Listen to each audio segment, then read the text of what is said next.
The Senate Finance Committee is just the latest group that's taken a look at the problem. They reported on their findings today. CBC's Nick Gamache has been watching that, and he joins us from Ottawa. What are the senators saying about the Phoenix system, Nick? Well, coming up with a diagnosis that's become just all too familiar when it comes to the Phoenix pay system and all the problems that have been plaguing it basically since it came online early in 2016. The senators talked about the lack of oversight that led to all the problems that we've seen, the fact that nobody has really taken responsibility for what's been happening. And they also talked about the culture that led to this becoming such a huge problem, something that the Auditor General has also highlighted. And Senator André Pratt talked about what that means to have that kind of failure happen in Canada. A modern, sophisticated and prosperous G7 country like Canada should be a leader in labor relations and human resources. It is an international embarrassment that the government has failed to pay tens of thousands of its own correctly and on time.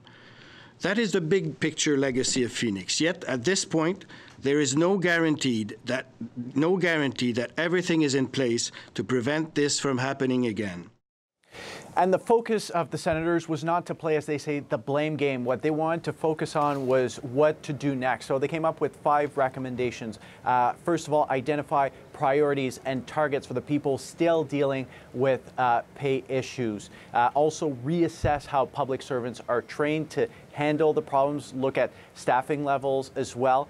They want Treasury Board to report to Parliament on a yearly basis on the costs associated with Phoenix.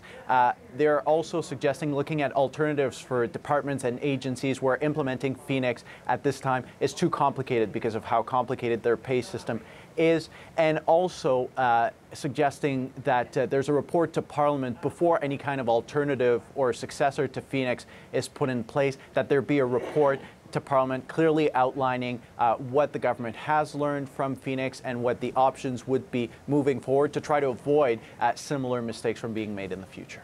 And so where does this all go now, Nick?